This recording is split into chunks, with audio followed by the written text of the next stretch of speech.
Ladies and gentlemen, welcome to the venue of the future. Yeah. Yeah. All right. Big topic. It is a good topic. It's my pleasure to introduce Adam and Mark. Adam from etc.venues and Mark from IACC. They're going to gaze into their crystal ball and enlighten you.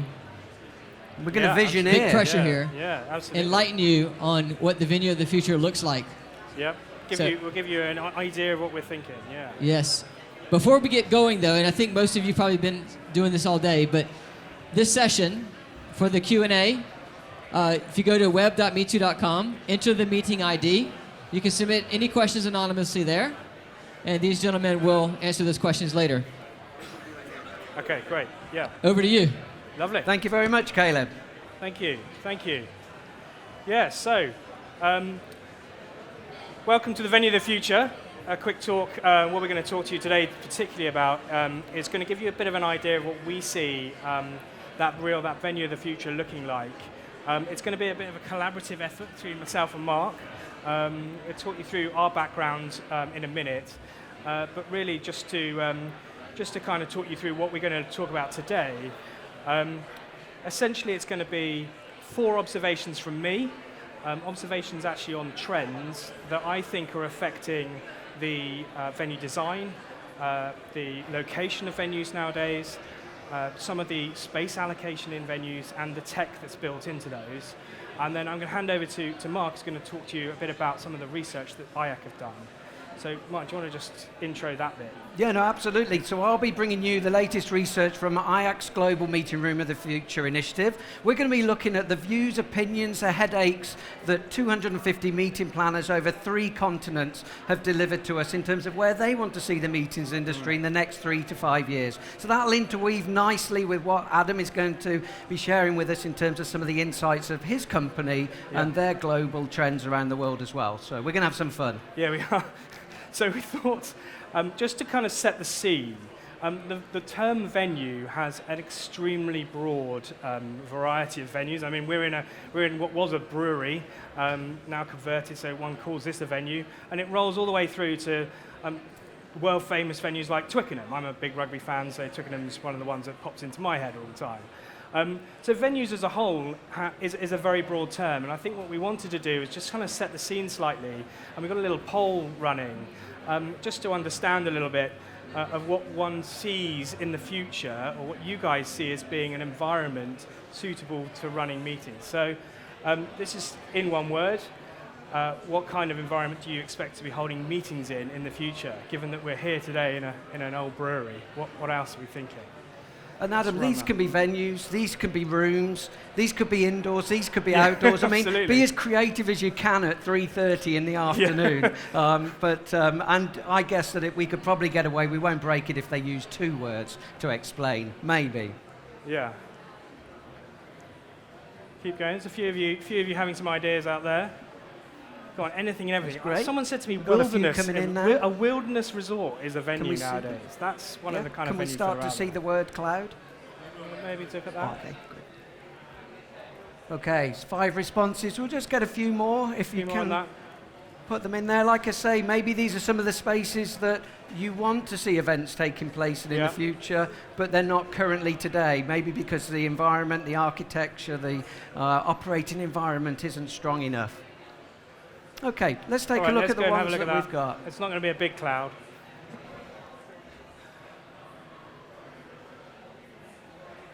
Okay, virtual's a big one there, Adam, virtually. Virtual, right. Definitely, yeah. Outside is definitely a trend that we're going to be talking about in the next 20 minutes or so. Moon. I like the space and moon aspirations there. Okay. That's great. I love that. Have we got any examples of meeting rooms in the I don't think we've got any moon or space ones, no. Okay. Okay, but that's really good. Okay, good. Good start.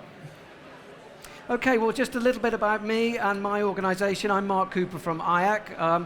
I was born into the hospitality industry in a wonderful village in a village called Long Itchington, Warwickshire, and I probably introduced to hospitality when I was strong enough to carry a plate, so I was about 7 or 8 at that point. But I've been lucky enough to work for brands such as Dolce, De Vere over here in the UK, Conference Direct, on both the venue side and also the meeting planner side as well.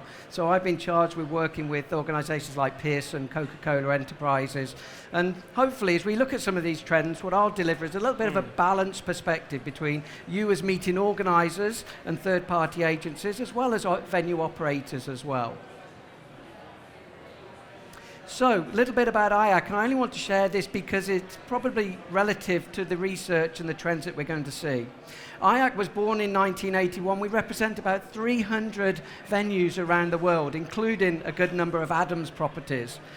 We're in 26 countries, so we're in Asia, Australia, Europe, the US, Canada, to name but just a few.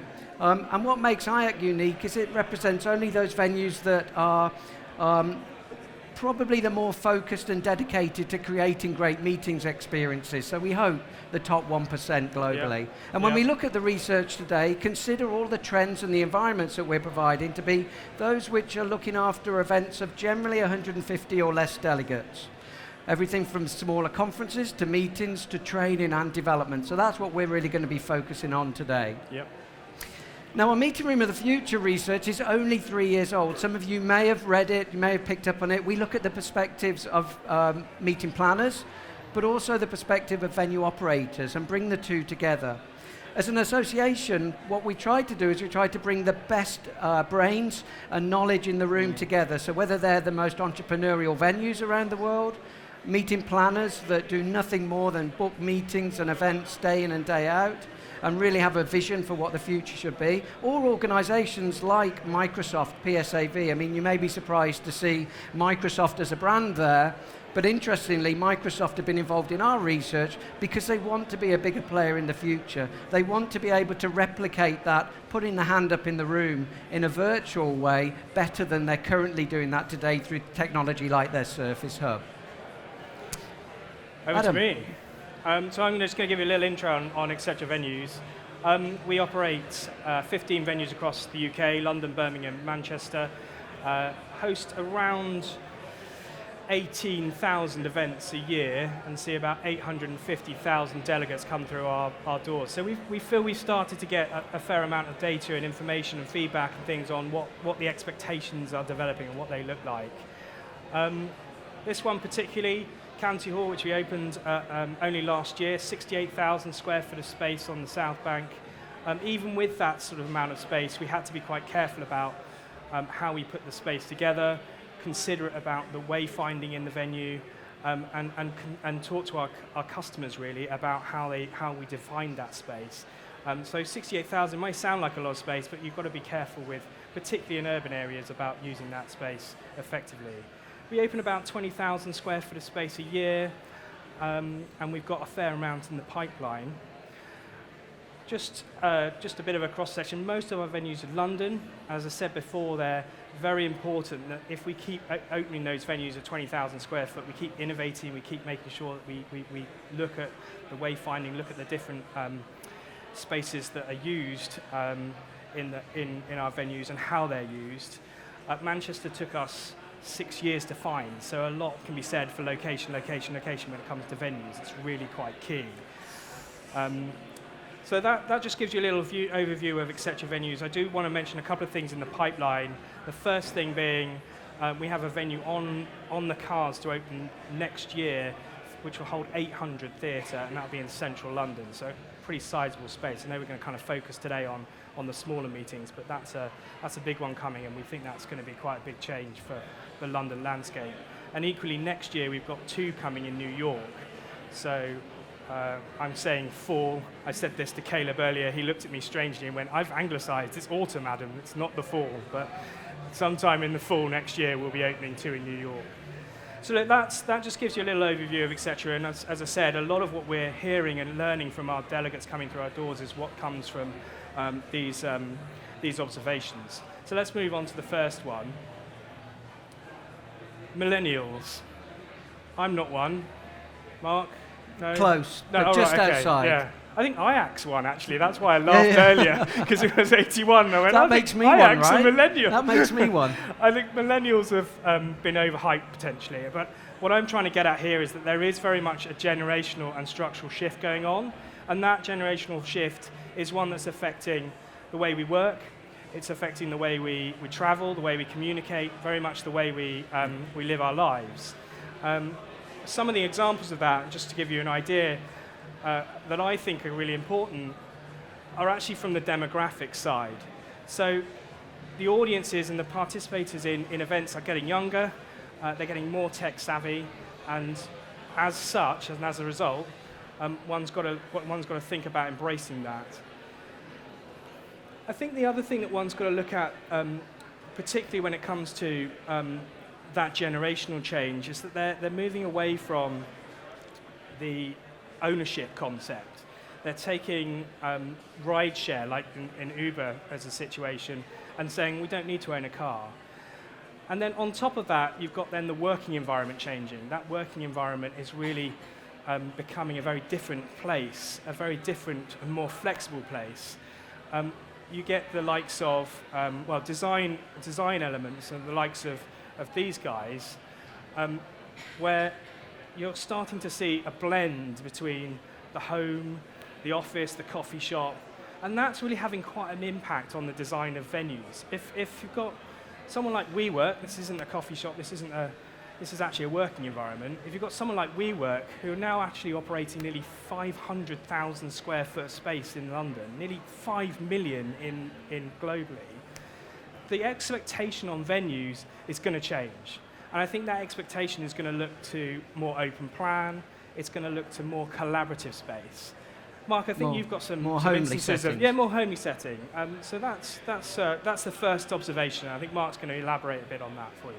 Just before we get into some of the physical elements as well, this is a saying that I came across about 18 months ago, but I think it absolutely epitomizes the fact that we can't create exceptional meetings experiences unless we've got the absolute right combination of the right people, the right ideas, and the right spaces. Two of those do not work. So when we look at the importance of the venue and the environment that we put people into, it really is, critical that we do find the right spaces and that we keep moving with those trends and times, absolutely, as Adam was saying. Yeah.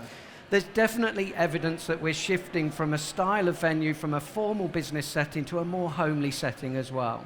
The more it looks and feels like a home, the more options and personalization the venue gives us, the more comfortable we are as individuals, the more we're willing to open up and share ideas that matter. Yeah.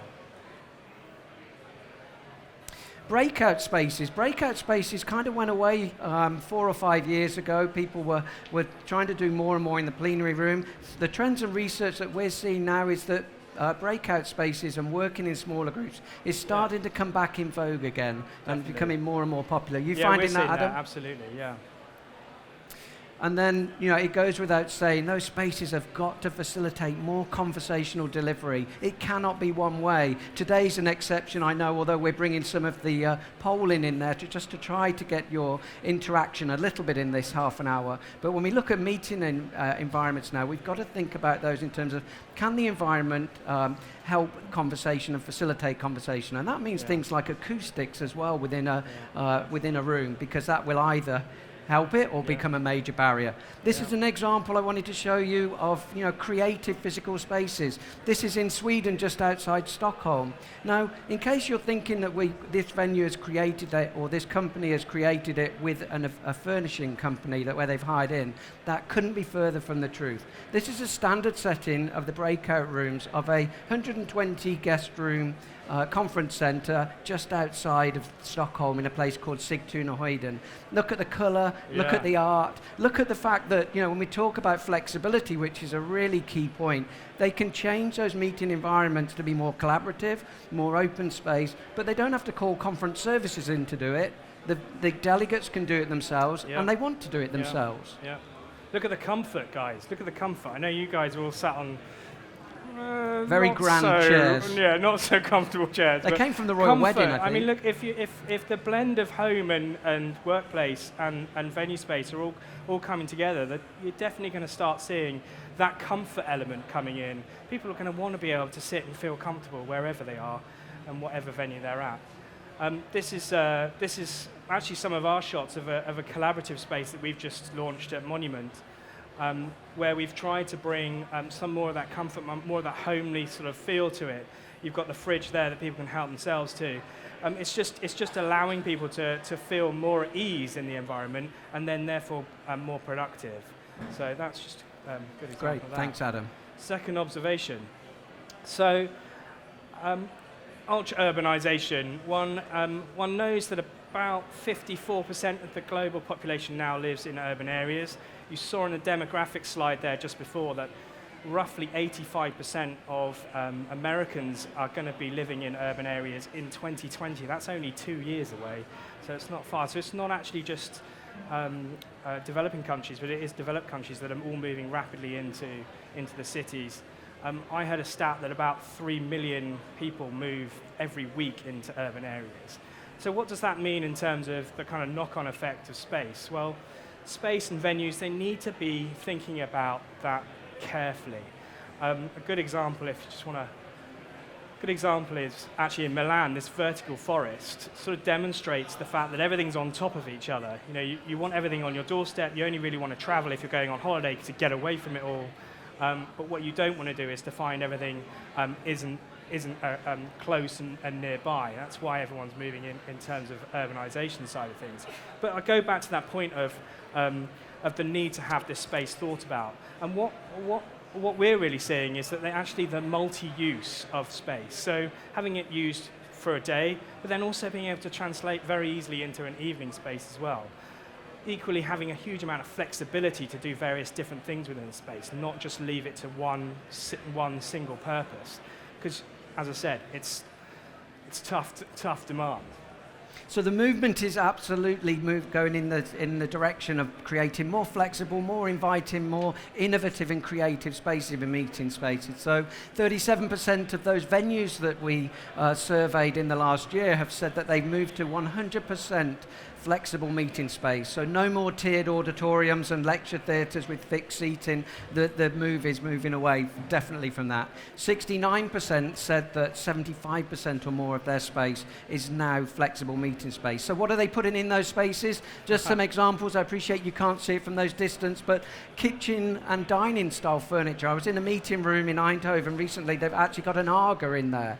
And the reason they put the Arga in there is because they put the apple pie in before the meeting starts, turn it down low, and about an hour and a half into the meeting you start to smell the home-cooked smells. And the delegates are encouraged to go and help themselves in very much a informal way. So just one example there. Digitables, holographic displays, lounge areas for seating, really important. The investment that's going into the spaces outside of the meeting room are as big now as the meeting room itself. Absolutely. And this is just one tweet that I wanted to share today that really shows that the movement is happening. This is from our friend Rob Davidson here in the UK, saying, as he tweets, I can see why meeting planners love these chairs. We can just form groups, unformed groups, do different stuff together. And like I say, you don't have to rely on that happening at the break time or at lunchtime. It can happen just like that. Think of when you're evaluating venues as well, look at the furniture and think to yourself, is it easy for us to be able to move, or does it weigh a ton and we're actually not going to be able to create these environments? Now, there's a big movement towards evaluating the space as much outside of the meeting room as the meeting room itself. Head of Learning and Development for Deloitte Worldwide, a gentleman called Terry Bickham, who I know very well, said that for 20 years, he focused all his attention on the meeting room environment for all of Deloitte's training. He said, now I can't believe I'm in a position where I consider the space outside of the meeting room to be as important, if not more important, than the training and learning environment itself. Now, if you're a meeting planner here, how many times do you put in your RFP the square footage or square meterage of space outside of the meeting room that you expect for your group? Not many, I guess. We're still very much focused on the meeting room. Now, environments like this are critical because this venue here, this space has no other purpose other than for socializing, for networking, for creating strong relationships one-on-one with each other. And I don't mean, going into a bar area and the venue saying, well, you can use the bar, it's okay, we don't open it in the day. That's not good enough. That doesn't cut it because, a bar is there for one purpose. And even if that bar is not open, you feel guilty being in there and invading that space. So look at venues that create these environments that have no other purpose other than to help build strong connections. Familiar? Familiar, yeah, it is. It's Fenchurch on the right-hand side. Okay. But yeah, I think we're leaning towards that multi-use, that ability to use the space day and evening. And as Mark says, you've got to think that's important going forward. So, leads very nicely into my observation number 3, and this is about online communities. The online communities are on the rise, as we all know. About 74% or so of corporate companies now have their own online community, and I think Deloitte's one of them particularly. And so on top of that, the actual industry itself is going to be worth around 1.9 billion next year. So it's rapidly come into play. Now, what's that to do with events, you might say? Well, actually, events play a vital role when it comes to online communities, and what they are playing that role of is to bring those communities together for face-to-face interaction. We've mentioned Deloitte. He's looking very much at the space outside of the meeting room, and that is because of the connections. At the end of the day, no one wants to go to a meeting or a networking event that looks like this. You do actually want to have something that you connect with people, you can talk to people, and you have spaces that inspire conversation. What we've learned is that inspiring spaces that for connections actually make those connections much, much stronger. So not only the collaboration, but also coming back to the networking, venues that will actually consider that space, consider the space that they're using, whether it's for lunch, whether it's for exhibitions and walking around that, whether it's coffee and a chat, drink and a joke. You know, you've got to have that space that works for all of those disciplines, but actually creates those connections behind it, allows those connections to happen and make them stronger. So is that something that we've seen, I think, from the research, is it not? Absolutely, we have. Thank you, Adam. No, I'm not going to go into neuroscience, that's for sure. Definitely not this time of the afternoon. But I did want to point out, you know, one thing that's really important is that when we think of creating exceptional meetings experiences, we have to think about the senses that we touch as event organizers or even venue operators. Now, you know, when we look at the senses, sight, smelling, hearing, tasting, seeing, touching, food and beverage is one of those wonderful, wonderful aspects of the meeting where we can touch all of those senses, all 5 of those senses at once. But there are organizations out there now that are creating these sensory audits. You know, they're looking at every step of the event and saying, how many of the senses within our delegates are we triggering if we're going to reach our aim of creating an exceptional meetings experience? So, you know, we've seen from the physical elements, you know, the colors, the art, the design, you know, and they're definitely, you know, helping us with one of those senses. But, you know, it is worth thinking about. Absolutely. We're gonna give them a chance to do this poll on. Yeah, sure. Yeah. Either whether you're considering the sensory elements of creating your meetings experience for your event already today, or whether as you start to see some of these examples of what we're sharing today, you think that maybe you could be doing more of that, then please answer yes to the poll and start entering that now. Or? Are you going to click it? Could we get that on, the poll on at all? Okay. So our pollster has left the building. So on that note, what I'm going to do is I'm going to ask you just to consider, you know, as you leave this session this afternoon, whether there's more that you can do in terms of, you know, invigorating the senses and making that connection more and more for your delegates.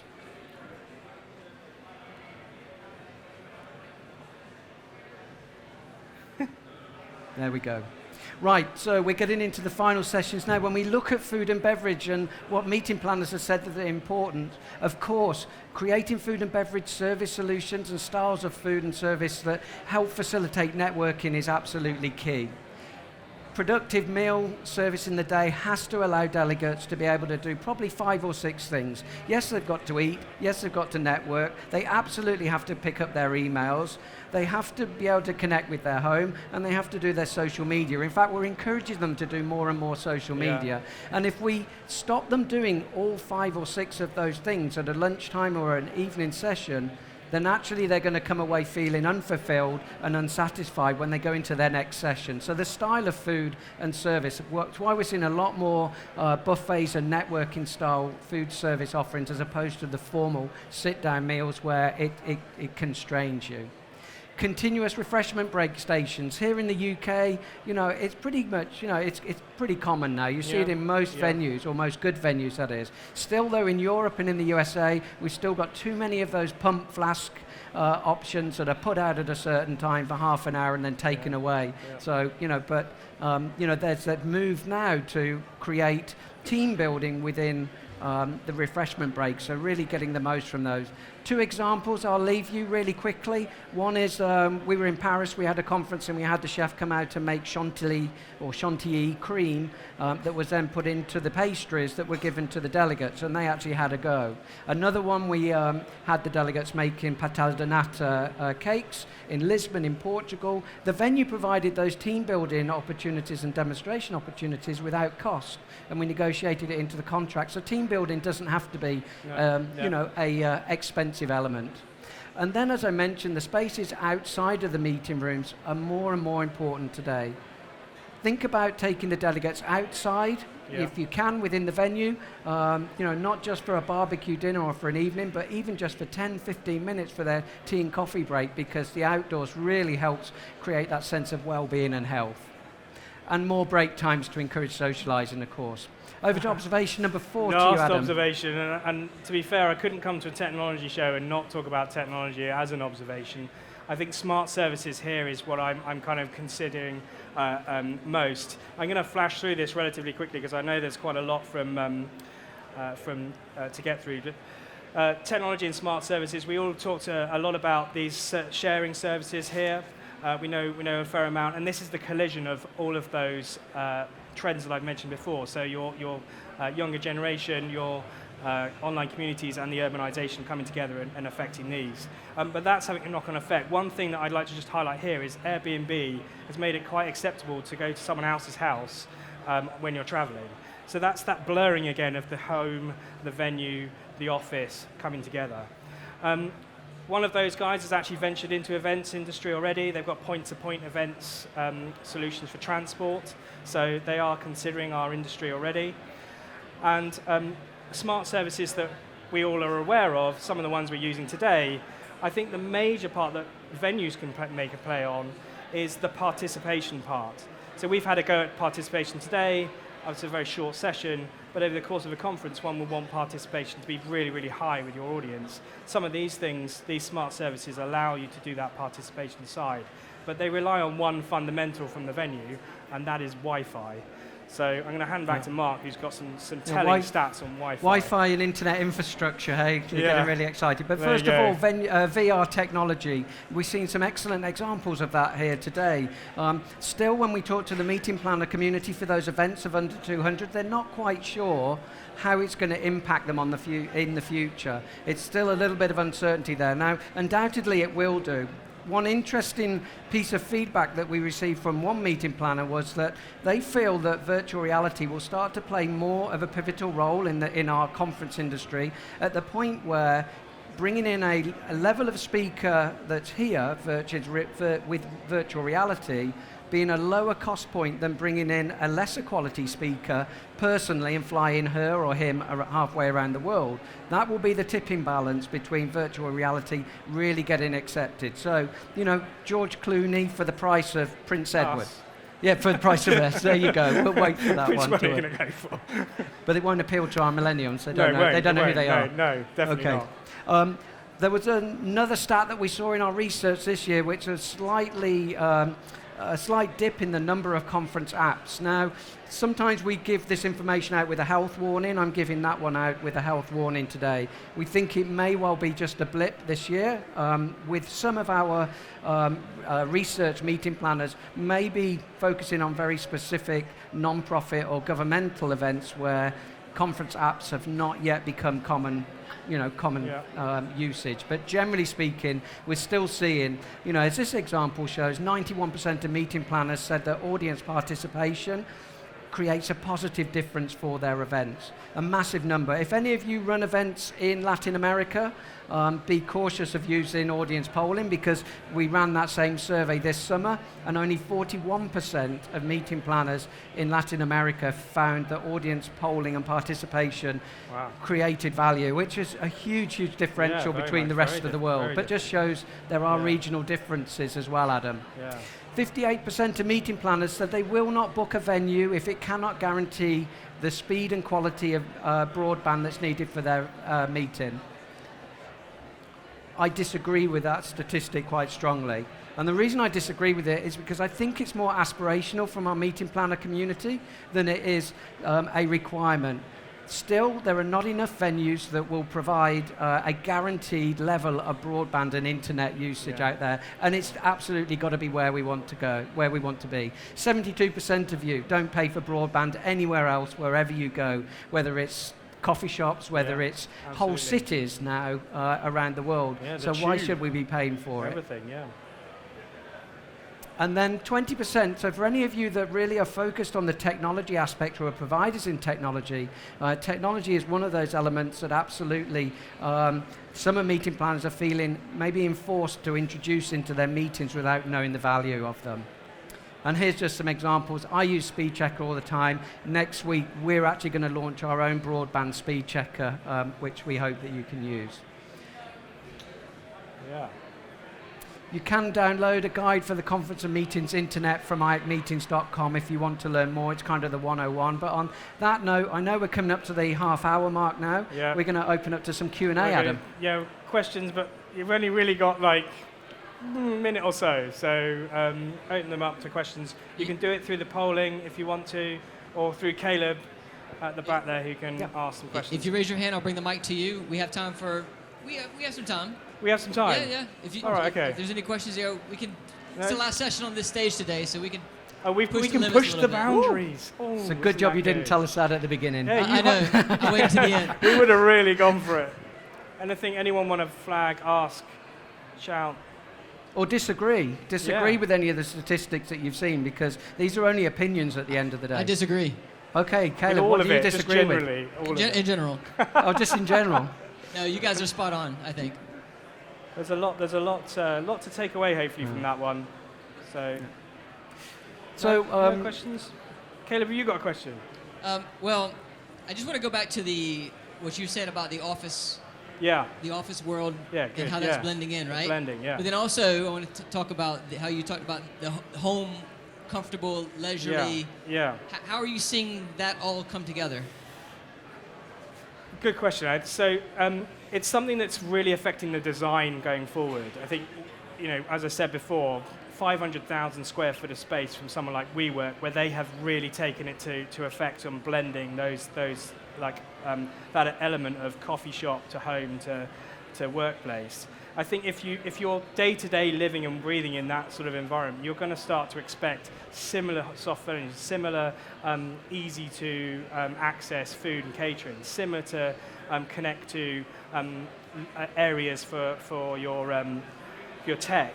You're going to want little breakout spaces. You're going to want a high table. You're going to want a low table, a couch. You're going to want all those sorts of things there that you are comfortable with, so that when you actually are running your event or your meeting, you can get a lot more out of it. So that, for me, is what we're trying to bring to the table. And one of the concepts we've done that at is Monument, worth checking out. So. And if there's any questions that you have you don't want to raise your hand for, you can still go onto the web.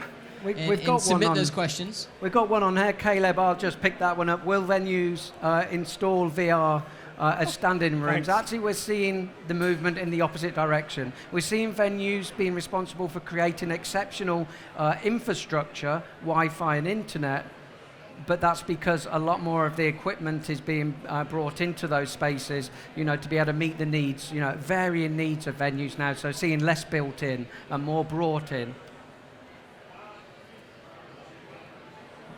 Somebody doesn't like charging or likes charging for Wi-Fi maybe, or charging of phones. Well, power is like oxygen. My phone's charging right now. I didn't put that in there, but my phone is charging right now. Will venues have VR installs in rooms? Wow. Probably, yeah. I mean, but it's whether the technology gets adopted and whether it's simple enough to use. I think the difficulty about a lot of the technology that people think are going to be great in rooms is that they actually don't take off. They're not very simple to use. We've experimented with the likes of whiteboards that can translate onto your app, but actually it takes you about 40 minutes to work out getting the connection, getting the thing actually doing what you want it to do, and then someone goes, oh, I'm not connected. So it just kind of falls apart at that point. So yes, technology can support and help, and VR, yeah, would be a great thing. But the same movement came along when it came to everyone's going to go and start training online. They're going to start doing webinars for training. That simply hasn't happened. And as I said, highlighting before, the face-to-face piece, the connections are becoming even more important, actually, not going away and leaving us as behind for the virtual version. And what's cool on the charging side is that the big furniture manufacturers, Steelcase, Hayworth, and those sort of ones, they're now building into the chairs and into the tabling the battery-fed wireless USB charging. So you haven't even got to connect them to them. So that's really cool to see. It's becoming more affordable now, and just about every major supplier in our industry has a USB power-fed table and chair offer now. So let's hope those days of panicking because we're losing our juice are gone. Good. Okay. Brilliant. We'll wrap it up there. All right. Thank you, gentlemen. Please give them a round Thank of you, ladies applause. and gentlemen. Thank you. Thanks very much. Cheers, Caleb.